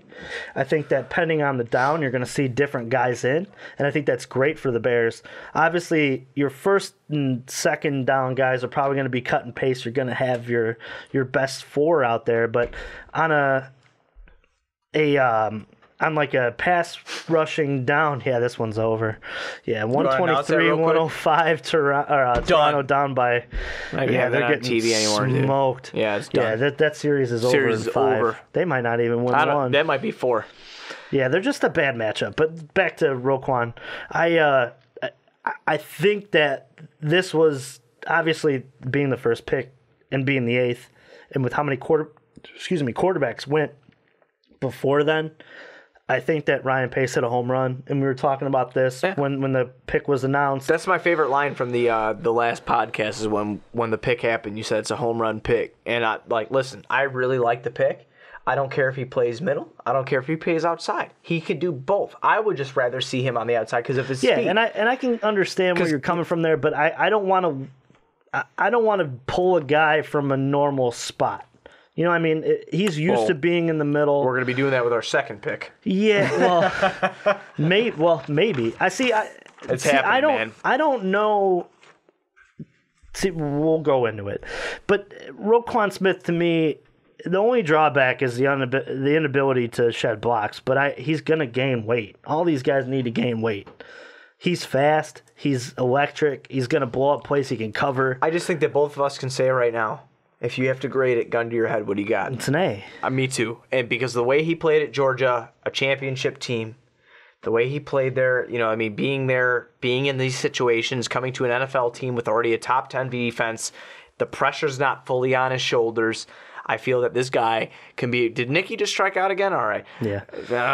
But Roquan could be. He's good. Roquan could be very, very good, and I think he's going to be very, very good. I think that he's going to be a Pro Bowler. I'm not going to say he's going to be a Hall of Famer. I'll give him after 1 year to evaluate I said that. at his ceiling, he's a Hall of Famer. Right. No, I agree with that. His ceiling can't be because he's a first-round damn draft pick. Right, and he's... I think that he could be very, very good, and I would not mind to see him on the inside, but I would preferably, as a fan and just watching game footage and the research I've been doing, I'd like to see him come off the outside with Leonard Floyd because they have that Georgia connection. Yeah. You know what I mean? That's kind of fun. That's a fun thing, man. They have a Georgia connection there. I just love plugging and placing a guy like him in the middle, though. I really do. I think that he's gonna really blow things up. Well, plugging in place is something that I want to bring up to you with our second pick. Okay. And I agree with you about plugging in place here. Daniels from Iowa, he should be the center. Yeah. Cody had a good rookie year, man. Cody Whitehair had a good rookie year. But last year, not so hot, man. Yeah, I think that which this was the whole Ryan Pace, he's going to play guard. That's frustrating. No. But see, I think this was a moment of... I understand these guys go into these interviews and they have an agenda that they're going to set. I don't think he's going to play guard. I think he's going to play center. I think they're going to end up kicking out Whitehair to guard. Everything that I keep reading, they keep talking about how Harry's going to develop him as a guard, and that's where they think that his natural position is. Harry's going to develop him. He's going to do this. He's going to do that. But that's the thing. I trust Harry to tell me where to put him. I trust Harry too. I'm not saying that, man, but I mean, his stats as a center are badass. Yeah, but if he's better at a guard in the NFL and Harry thinks that, I'm not going to argue with then we need to do something about Cody because I don't care how good Harry is. Cody looked like crap last year. Yeah, it's tough too because we had a revolving door line as well. I think what the Bears need to do from the beginning of the year is A, pray for health, B, plug it. Yeah, but that's God's honest truth, though. I know, because behind any of these positions, there's no depth. Right. I mean, do you really trust Tyrone Grasu to play guard or center? No, in the NFL? I don't. But for a game, if we had to. Right, but I mean, even the outsides, man. I know they talked about Massey and I'm blanking on the right. Oh shit, me too. I'm blanking. Yeah, I've been drinking. Leno. Yeah, Leno. Yeah, Leno and Massey. Jr. Sorry. Yeah, sorry. Leno and Massey. I think that they're great? No, I don't. But I think that the Bears are going to do enough RPO, getting people moving side to side to not the Bears aren't going to be a 7-step drop team. They're not. They're going to be very run up the middle because obviously that's going to be their strength next year. They're going to be a lot of getting people going one way, and the plays going the other way. What I'm super excited about is that West Coast shotgun offense. Yeah, I can't wait for that. It's going to be. I'm very excited about that. Well, it really and we talked about this in our Mitchell Trubisky podcast. It's really going to use all of Mitch's skills, right? That he'd used at North Carolina as well. You gave Roquan an A, correct? Right. What are you going to give James Daniels? I'm going to give him a B strictly because I think that a lot of it depends on what positions he's at and if he's able to. The reason I don't give James Daniels an A is because I don't know what position he's going to play. And he's got a knee issue, too. People are forgetting about that. Actually, if you go through this whole draft, I know that Ryan Pace got a lot of dap for it. A lot of these guys have injury issues. I did see that, yeah. I read a lot. Yeah, I mean... Ryan Pace ain't worried about that. Anthony Miller Kevin had White, the baby. shoulder. Yes. And then Daniels had the knee. Yeah, it was his left knee. And there's one guy in the later round that they drafted who had an issue. Mm-hmm. I think it might have been the defensive tackle Nichols. And then... Oh, Balil, yeah. Yeah, and then obviously Roquan is undersized for a linebacker. So, I mean, while these are great picks, and we think they're great picks... I think he can. There are some downsides to what these guys I think this is the possess. best draft that... Agreed. That Ryan Pace has done so far. But I mean, real quick, so just everybody knows here, we're breaking down these picks, and I forgot to announce the numbers before we got into it, but it was round 1, pick 8 for Roquan, and then we just finished up round 2, pick 39 for James Daniels out of Iowa, the center, who's going to play guard for whatever reason because they just feel froggy. Round 2, pick number 51 is someone who I'm very excited about, and I'm teasing a little bit. If you watch earlier in the podcast, you know why we're teasing it. Is Anthony Miller, wide receiver out of Memphis. Now, when we drafted Anthony Miller, I wish we could have my wife on right now. I actually called that pick. Really? See, I wasn't here. No, you were not here. But if she was down here right now, you could. No, I believe you. Yeah, I actually called that pick, and it was probably one of the coolest moments of my life because I was making pasta for her, and we had just fed Ren, and she went to bed, or not to bed, but she was in the rock and play, And I was like, Jamie, I think we're going to draft a wide receiver. And I was like, the best wide receiver on the board to me is Anthony Miller out of Memphis. And I was like, I think the Bears draft him, especially because we traded up. And she's like, oh, okay, and she don't really know. I mean, Jamie, I'll tell you what, she's pretty badass at sports, man. She'll sit down and watch. She knows. She'll sit down and watch with me. She could talk Bulls and Sox with you like no other. And then when football season's actually going on, she can actually talk with you about it. But I did call Anthony Miller. I like the way Anthony Miller plays. I like his hands. I like his speed. I like his route running. One thing I don't like about Anthony Miller, which is why I give this a B+ instead of an A. I just don't. You have A-Rob, who's a good-sized wide receiver, and then people are calling their number 2 wide receiver, Taylor Gabriel, at the moment, who's 5'9". Anthony Miller is probably 5'10", 5'11". Right. He's another undersized wide receiver, and if Kevin White does not work out, that means we only have one wide receiver in that red zone with hands that's over 6 foot. And that's just something that scares me. Yeah, it's a little scary.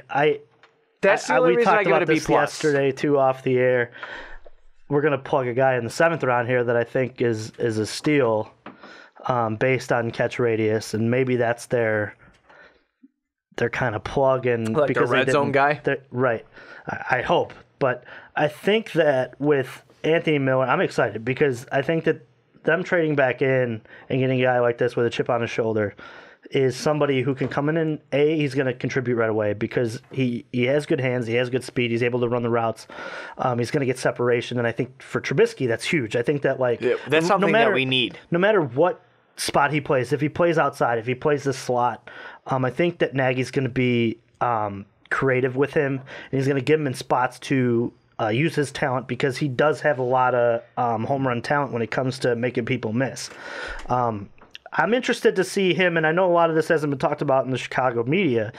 I'm interested to see him in the slot, and I know that we've talked about Taylor Gabriel so much, but in the end of last season, and I know this was with Dow Loggins, they were running Tariq Cohen a lot in the slot.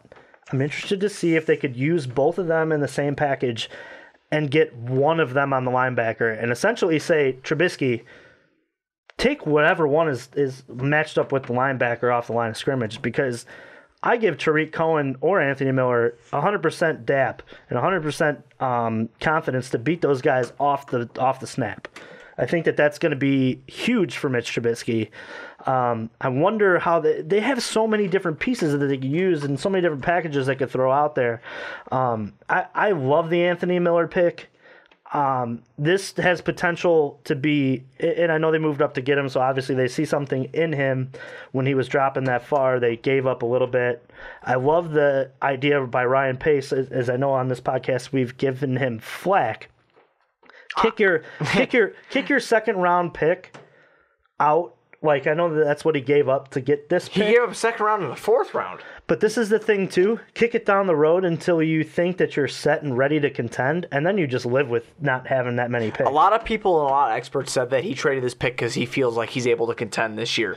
Yeah, but see... With a top 10 defense possibly moving to a top 5, as much as I love the Bears, and I've said it on this podcast, I'm on video saying this, that I'm very optimistic. Contend this year. We're not contending this year. No. It's not happening. But this is the thing, too. If he evaluated Anthony Miller as a wide receiver who can help him win next year, and let's hypothetically say they're 8-8 or 7-9, 9-7. I told you 8-8, 9-7. Yeah. That's my pick. See, and we'll give our full once the training camp starts. Once we go to Bourbon A, we'll give our shit. Right, we'll give our full 100% evaluation. But going into this year, if he evaluated Anthony Miller as a guy who can help us win now, 3 years down the line, 4 years down the line, I'm fine trading next year's second round pick. If that means that I'm 8-8, well, you and know next how the year NFL draft but is see, that's too. The thing too. I can land another second round pick in a minute. Okay, like in perfect world situation, the Bears jump up into a top 5 defense. You're not having to assess anything on the defensive side next year. If they're top 5, it's plug and place. Maybe you get a couple depth guys in the later rounds and or like the free agency. So next year's draft is, okay, in the first round, if you really were to evaluate this team and the wide receivers go well, you got Mitch Trubisky, you still got your running backs. The only thing that's your need is your offensive line. So if you're 8-8, 7-9, whatever it is, you're going to draft an offensive tackle next year. That's going to be known around the board. And you're probably getting the first or second offensive tackle if you're 7-9, 8-8. You know what I mean? So, in my opinion, they've done enough to get them to be competitive next year. You hope that you're a top 5. You don't have to address the defense next year, other than maybe a pass rusher. Right. So maybe the first round is a pass rusher. Maybe your second or third round is a tackle that you're high on. And you could trade maybe even next year's second round pick to get back into the first round pick or second round next year and get a guy that maybe you believe in. But I think that what Ryan Pace is doing is he's putting a bunch of offensive wide receiver talent. He's putting people and he's in front of saying, Mitch. prove it. Right. He's putting people in front of Mitch to make an impact. But that's the thing, too. Prove it. Right. There's a lot of competition at the wide receiver position. There's a lot of competition at running back. There's a lot of competition on the defensive line now. And with the corners, obviously you're probably going to need a corner after Prince leaves. But, I mean, listen, there's not that many needs after my that. opinion on Ryan Pace, real quick before we hit the other pick. My opinion on Ryan Pace is one thing only. Has he done some good things? Yeah, for sure. Has he done some stupid things? Yeah, for sure. This season and next season, I'm gonna give him 2 more years. For real. I'm a realist about this shit, man. We go to these games. We pay for tickets. He's linked his success to Mitch Trubisky. We've talked about that. We pay. So I'm not a fan sitting on the couch eating some popcorn. We pay to go to these games, all right? And I'm gonna give him 2 more years. If I go 8-8, 9-7 this year after the last couple of years with a new coach and the rookies and young players we have, I'm fine. And the reason I'm telling you I'm fine is because we took a chance on some talented players. We did. And that's my whole thing with excuse me. That's my whole thing with Ryan. So we'll see what he does. Well, see, the Bears, at best scenario, the Bears are never going to have to draft, obviously, another quarterback. They're probably not going to have to draft a running back for a while. For at least the next 10 to 15 years. They're not going to have to draft a wide receiver for a while. Right. They're not going to have to get a number 1 corner if you really believe in Kyle Fuller. I don't. The safeties Our safeties are fine. are set. Our front 7 set. Our safeties your linebacking are set. core is going to be okay for the next 2 years. You might have to address players getting older. Your Trevathans as such. Yep. Your defensive core, when it comes to your defensive tackles, I know it's a 4-3, so really there's not that many. You're fine. Hicks, you're thinking can get that pressure. Akeem could do it, baby. You maybe need one more guy on the outside when it comes to on the other side of Hicks. That's my dude, though. And, well, that's maybe who you take in the first round because, as we talked about, there's a lot of good offensive or defensive ends in the next draft. I think we found the future in this draft. Okay, well, we can go on to the next pick. So we're going to go on to the next pick. But Anthony Miller, give him your grade. I'm going to give him B+. I'm going to go A. Okay, cool. So 2 A's in a row for you. I'm going to give him a B+. Because I really do believe that his route running and his separation ability is going to be able to get him open in the NFL. I'm just scared for the undersizedness, so I want to see what he can do against NFL competition. Antonio Brown's really undersized, too, and that guy gets open. Why? Because he's Antonio fast Brown's and he runs a Hall good of Famer. routes. Yeah, and Antonio Brown was drafted 3rd round? Yes. So... No, I agree with you. I mean, can he do it for sure? He has the same makeup and the same type of speed. You know me, I'll believe it when I see it type absolutely. guy. I really like this guy because he plays with a chip on his shoulder. I like that too. That video he sent me in the text, fantastic. Mm-hmm. Oh man, his mom and dad were cool too. Oh, absolutely. So I'm just going to call him Iggy because I'm not going to try to butcher his last name, and I know a lot of people love hating on Juice and I for messing up last names, so I'm not even going to get on that. So we're going to call him Iggy. Joel Iggy. See, I'm going to go for it. Joel Iye Bunyewe. If he's right, let us know with a thumbs up. If he's wrong, it's on give the us Bears a thumbs Twitter. up and give him credit for it's doing on what he's the doing. Twitter. Joel Iwe Ebunyewe. Whatever. It's crazy. My name is Brad Squires. Buzzweed. But he actually had a lot of injury issues at Western Kentucky, but he did not actually have a lot of sacks either. Mm-hmm. But the dude had 22.5 career tackles for loss. Shows you can get in the backfield. He can make some things happen. I do think he's going to be a special teamer at first. I do think that, and this is why I actually give this pick an A. And the reason I give it an A is because I think that he's going to be a special teamer at first, but exactly what you just said. When your linebacking core starts getting a little older, he's waiting in the wings, ready to make a pounce. What do you think? This is the only pick out of the Ryan Pace that I give a C. Nothing. That I give a C. I didn't like this pick strictly because I think that their guy got picked before. Josh Jackson? No, before this pick. Who was that? One before. Deshaun Sweat. Oh, yeah. Sweet? Yeah. Sweat. Deshaun Hand. Deshaun Hand, not Sweet. Deshaun Hand. Go ahead from and hate Alabama. on. Defensive end. Hate on. I like this kid. I think that this is who the Bears really wanted to draft, and they were unable to. He ran a 4.83, while maybe not the fastest, but for a defensive line. He played against the top talent at Alabama and the SEC. I think that this was the guy that they wanted to pick, and they were unable to. In 2017, he had a minor knee injury. He still recorded 27 tackles, 3.5 for a loss with 3 sacks, and obviously he was playing underneath an awesome Alabama defense, as always, every year that they're one of the tops. He had a driving under the influence in July of 2017. Oh, that's fine. A lot that kind of, hampered, and he was kind of stuck. I thought that this kid was going to be the one that they picked because he's 290 pounds with lean muscle, but it's just for us, our listeners, keep an eye on this kid, because I think that if he produces, I think that this was the one that Pace really wanted in the end. You're giving Iggy a C. I'm giving Iggy a C because I'm disappointed that the guy that I thought that they really wanted didn't fall to him. I'm not hating on him as a player. I'm just saying more.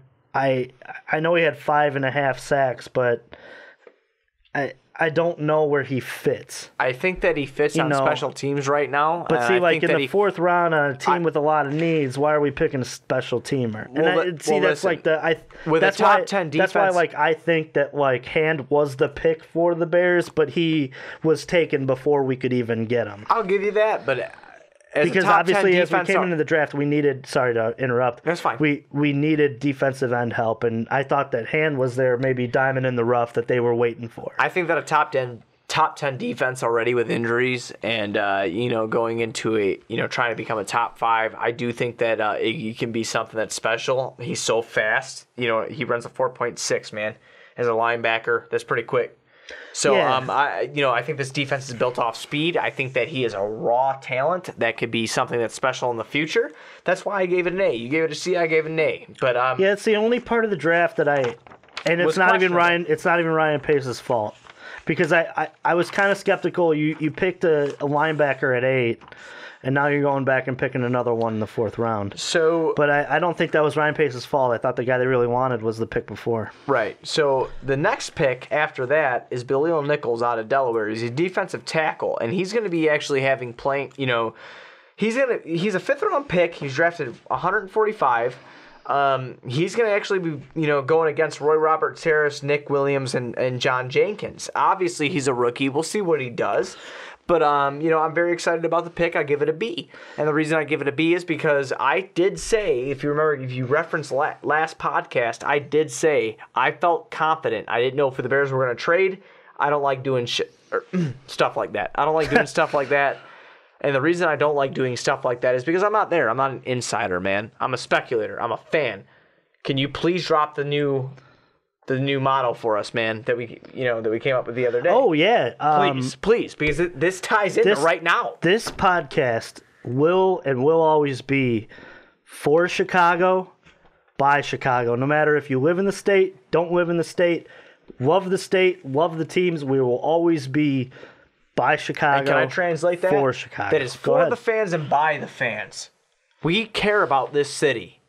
So we are for Chicago, by Chicago. That's what we are, man. Him and I are both from Chicago. We obviously really care about it. But Bilal Nichols, he's a round 5, pick 145. I'm very excited about the pick. Very excited about the competition that's going to take place. Yeah, and I actually, going into this pick, give this one a B+, because I think so. You're right below me then.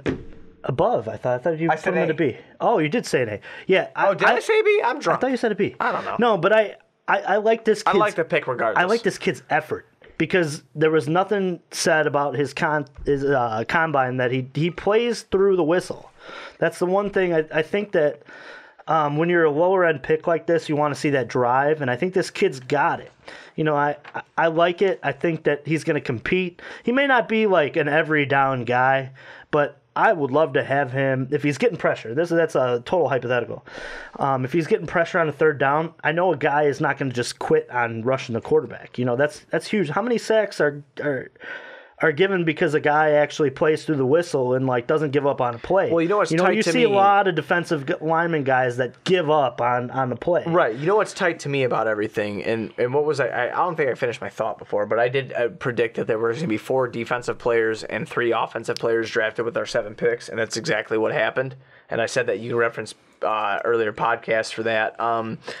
But what I do like about Nichols being drafted and all that, and exactly what you just said. Remember Keith Traylor and Ted Washington? I do. And and Philip Daniels and all those guys rotating and stuff like that. Mm-hmm. Having a 3 in the front like that, and then even having Iggy, which is tight because these guys can't play every down, man. No, you know what I'm saying? You're gonna have to rotate these guys out. You have to rotate some guys out. So that's why I'm so excited about all these picks, is because I feel like we have he ended up playing tonight, Jaylen Brown. Sorry. But I'm super excited about all these guys playing and being a part of this, and the reason being is because I feel like we're getting super depth. I agree. Where we're not going to miss a beat on any down. Ryan Pace's whole outlook on any position in the draft should always be competition. Right. You should always bring in guys who are going to compete for starting roles, because it's going to be. Wow, look at this effort. See, this is why I think that this is why I think Boston is going to, and I'm sorry to go off the rail here. Boston, but see, okay, this just got kicked off the leg. That's good coaching by Brett, though, calling timeout. But this just gets kicked off the leg, and look what happens if you're Philly. You're loafing to the ball. Jaylen Brown, what does he do? He doesn't stop running towards it. Boston is playing for something other than advancing. They're playing for more, but Philly in 6. Yeah, and I know I said Philly in 7. We're the same guy. That's why I think that it's gonna go a little. We get farther. told to argue. No, but which we do. But no, I like this pick. I think that his energy is gonna give him some up in this. I'm glad that Ryan Pace is bringing in some competition here. I know that it's a lower end pick, so probably it's not super it's not guaranteed, but it's not threatening to anybody who's playing with playing time. For us who are going to look into him, it's pretty cool. Right. No, this kid's going to give his all. I like that pick. I always want to take guys who in the 5th, especially the 5th round, these later rounds, who have something to play for, because right. If you're going in and it's this guy loafs around, he's only a 5th or 6th or 7th round pick because he's lazy. No, I don't want guys like that. I want guys who maybe think that they belong in the 3rd, 2nd, 1st round, are going to come out and play and show out for themselves, because they're betting on themselves. Absolutely, I agree with that. So that's why I gave that what I give it, a B+. All right. Okay. Cool. Right. So round 6, pick 181. My boy Kylie Fitz. Why are you laughing like that? Because you know why I'm laughing. I'm not know why you're laughing. That you have to go to Patreon.com and do donate to learn why I'm laughing about that. Plug there. Don't do that. But Kylie Fitz out of Utah, defensive end. So his most productive season was 2015, where he tallied 41 tackles, 8 tackles for loss, and 7 sacks.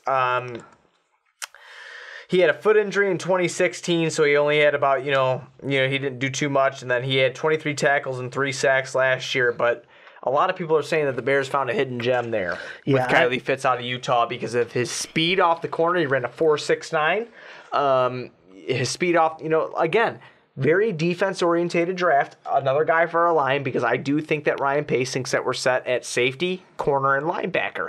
So I had no problem with him doing this pick. I had no problem. No, with it. and I didn't either. I actually really, really like this pick. That's one of my favorite picks. I like a lot of what Ryan Pace did here, and as we talked about it here, the only one I don't like is the Iggy pick. But looking into it, was it you didn't like it, or you just didn't think they got their guy? It's not. I didn't think they got.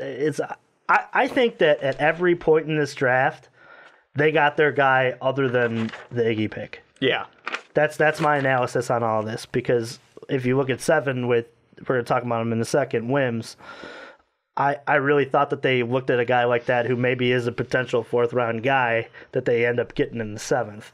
And it's the same with this pick. This is a potential 4th-round guy that they end up getting in the 6th, strictly because he doesn't have a position other than rushing.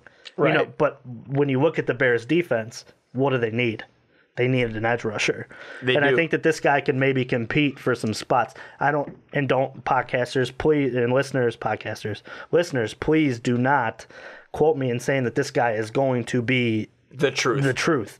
I think that this guy is going to come in and compete. He's got a high motor. He's got a good first step. And I think he's going to be able to come in and maybe make some splash.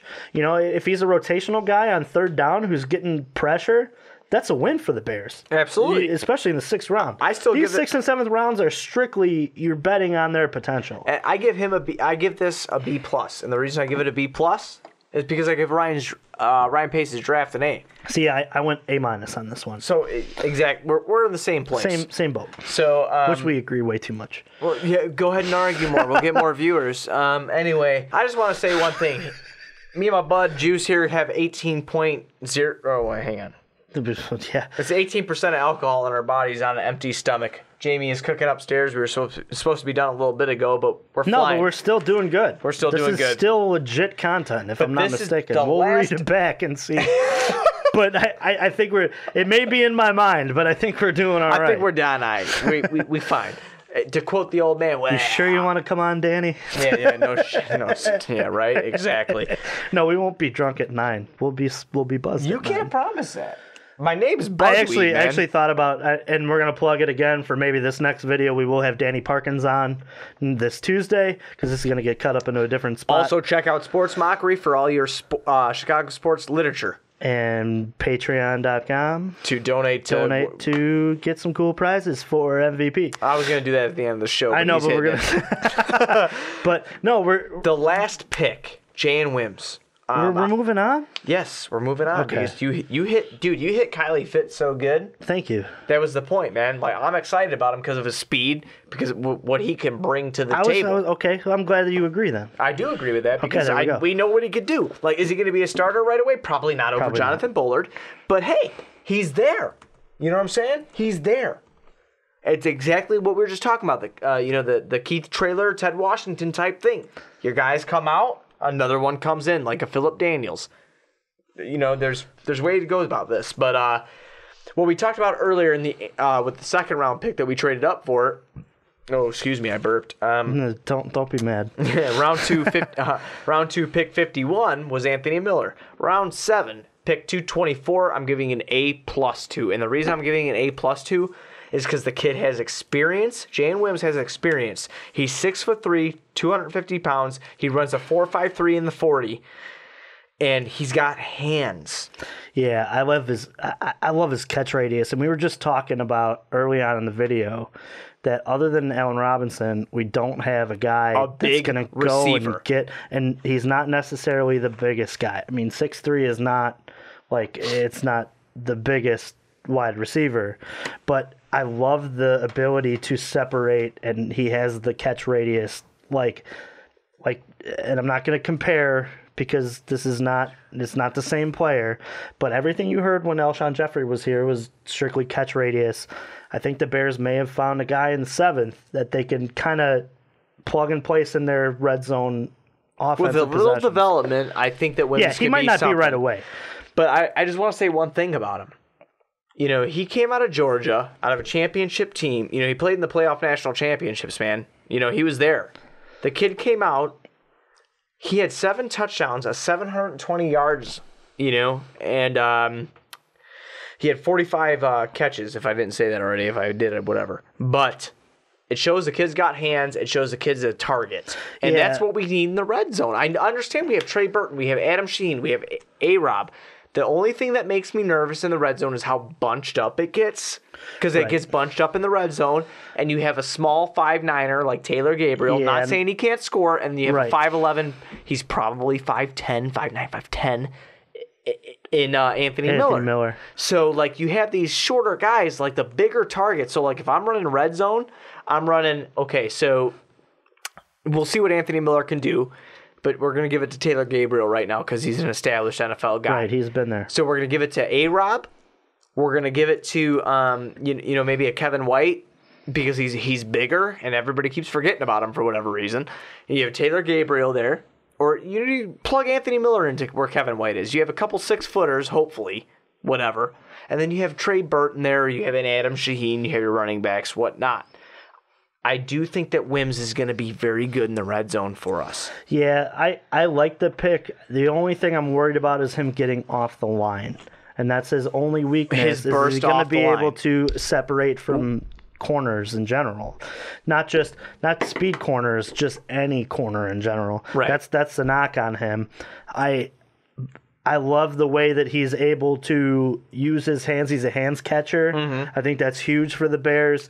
Gotta love dudes with hands, man. Yeah, I like this pick. I'm going to give it an A- because I think that Wims. I give the pick an A, especially for being in the 7th round. I can't I don't think I'll ever give a 7th round pick an A because it's just there's a reason he's a 6th and 7th round. Well, I could be completely wrong, man. I'm just super optimistic this year, and I have not felt this way about the. I feel like Aaron every year Madden comes out. He thinks he thinks Madden's going to be a good game, and it sucks. But he wants to play with the Bears. Right. You know what I mean? Unless you're rebuilding for 4 years. But this is the first year that I feel you and I don't have to get drunk to go to a game and have a good time. And have a nice time because we suck so bad. I mean, that doesn't mean that we won't. But no, I'm definitely going to. I don't give a shit. I mean, to overall grade the Bears draft too. Now we could transfer into what this is all going to be. We went through our show outline. I give the Bears draft today. Me too. I'm right with you. I think that they addressed a lot of the positions they needed to address. They gave a lot of competition to the spots they needed to. I don't think that there was a wasted pick throughout any of this draft. Really, when you look at it, the number one guy you took, I think, is plug and place. It's probably the first plug and place number one. I think the first 3 might be plug and place. They very well could be. Miller's the only one you wonder what, but I think Daniels and Smith are going to be plug and place. I don't know if it's because of the video you sent the other day that I'm so emotionally invested into him. No, I believe in him too. No, do you ever get like that? See, I don't know if plug and place to me is he's going to start day one. Yeah, but I do you think ever that they're feel give, like that though? No, but I think that they're going to give Kevin White his due diligence because me obviously too. But we got preseason for that, baby. But see, I think if he's healthy week 1, no matter how well Miller plays, he's going to play more than Miller. You ever see the movie Back to the Future? Yes, I have. With Michael J. Fox? Yeah, I was there. Kevin White dies in the first preseason game. See, well, but you're a huge Kevin White guy. I am, but listen, man, I'm just super excited. I think that Anthony Miller is going to be something. No, and I agree too. I really want him to get more of a go than Kevin White does, strictly because I think he's going to be better. But I do think that in every organization, there's the unwillingness to admit that you're wrong. Right. I think that Kevin White is going to be the guy that they take forever to admit that they messed up. It was one of Ryan Pace's first draft picks, man. Was it a first draft pick? It was his very first draft pick. Then He's the first one to go through. I ain't gonna give up on him either because if I started my job and I picked a bust, then I'm not gonna give up on him either till I'm this isn't knocking Kevin White for you listeners because I really do think that Kevin White could be, if he's healthy, he's a difference maker. Maybe this moves Taylor Gabriel out if Miller is. Well, they gave him a 3-year contract, right? Yeah, but we're moving on from that in a minute. NFL contracts aren't. They're understand. negotiable. I understand that, but playing with a quarterback like Matt Ryan, keep him around for at least 2 years. But maybe he's your 4th, and maybe Miller's your normal slot guy. I wonder how Taylor Gabriel, another podcast, but I wonder how he'd be as a returner. I think he did before, did he not? I don't know. I didn't watch Atlanta football. We'll have to look that up. But, hey, you guys let us know in the comments section down below how we did on our Bears recap here and how excited that you are, how excited that you are not about the picks that the Bears took. This whole video, let us know about the NBA playoffs, what you think. Let us know about the MLB, guys. We really love baseball here. We want you to love baseball, too. So, that's why we put so much emphasis on our baseball talk is because baseball is actually... It might not be aesthetically pleasing like the other sports, but it's still fun if you really get into it because, hey, What's more fun than calling somebody from college basketball that's going to be good in the NBA? It's the same thing with the minors. Calling somebody from the minors that, hey, no one's talking about this guy, but he's going to be great. Check him out. So check out our baseball videos. Let us know what you think. Be sure, if you're watching on YouTube, to like, comment, and subscribe on this video and on all of our videos on the Outcasts and Most Valuable Podcast family, whatever video it may be. Like, comment, and subscribe. Go to YouTube. We do respond. This whole network seems to respond to their fans. Yeah, we all respond, and we love you guys, man. Like, I'll tell you what, my confidence is through the roof because of you guys. Absolutely. Please go to iTunes, drop a 5-star rating. Once the Outcast popped in on there, we're going through a little change. I know it's been 2 months, but we're going through a little change right now with companies and stuff. We will be on there, but go to iTunes. Make sure you talk about the Primetime Podcast, the Fast Break, and the Onside Kick. Give them 5-star ratings. Give them comments down below why you listen to them. Go to Patreon.com to earn yourself some cool prizes. Patreon.com/mostvaluablepodcasts. Earn yourself some cool prizes. If you donate, you might end up on here with me and Juice, man. Yeah, it'd be awesome. And that'd be fantastic. Now that we got Line 3 completely working. That's a phone call line that you will be coming through on here. And if you're watching the video right now, here is the part. So plug you in and you'll be able to have your own opinion. And then go to mostvaluablepodcast.com to get yourself a cool t-shirt, man, to rep us out, so people know about us, which is, we would love that. Yeah. Absolutely. And you can learn about us, learn about everybody that's on the channel, whether it's Sean, Brandon, Ricky, Mark, myself, Dave, or Juice here. So, Juice. So, we go, you guys check that out. And please, if you want to read anything and watch and read some really good articles, go to sportsmockery.com. Those guys have been really super cool. And, I'm writing for the White Sox for them now, which has been a dream come true to cover a team that I love. You guys check them out, and please follow at 3 Guys Sports, Kyle and Rob, and follow at Bull Scripted, Keith, and then make sure you follow your boys, man. Yeah, and don't forget to follow Danny Parkins, 670 The Score. Yeah, follow Danny Parkins. Find him on Twitter. He will be our next. He'll be our first guest. He'll be our first guest. So be on the lookout for this next video because Danny Parkins will be not in studio. He'll be on the phone. Yeah, absolutely. But we'll be talking he'll be on line 3. He'll be talking every single Chicago sports team with us. I promise you that we'll have some good conversation because Danny is very knowledgeable when it comes to every sports team. You'll get his take no matter what state you're in. You'll be able to hear Danny Parkins on this airwaves right now. We're very excited for that. I know that we've been back and forth in conversations. He's also excited to come and expand into our viewers, and get a nice view on what we do over here at the Outcast Podcast. Absolutely. So make sure you follow my boy here, my best friend, my brother, MVP Juice Man, and make sure you follow me if you want to, MVP Buzzweed. Guys, we were having a blast doing this. Yeah, tonight was fun. I feel like over the last 2 weeks, I have not been anything more but hyped and just excited for the future of this. That's why we went so long on this one, man. Yeah, man, this is almost 2 hours, man. So, you guys, make sure you follow at MVP Buzzweed, at MVP Juice Man. Go check out the at Most Valuable Pod Twitter. Make sure you give them a follow also. And as I am Juice Man, my boy Buzz here, we're gonna be out of here. That's the other way. Oh, what? I am not Buzz. I am Juice, and we got Buzzweed over here in the corner. Can you tell him what Buzz is right now? He's a little buzzed. Oh, that's what happened. No, we had a great time tonight. No, we thank you, viewers, for listening. And check out for Tuesday and Wednesday next week, because I know this is dropping next week. We will have Danny Parkins on the show, and Danny Parkins, 670 The Score. We will not. We will have great conversation and have a great night. Yeah, you guys take care. Thank you for all the the listens and everything. Me and Juice appreciate it. We'll see you next week. Twice, episodes 9 and 10 coming at you. Later.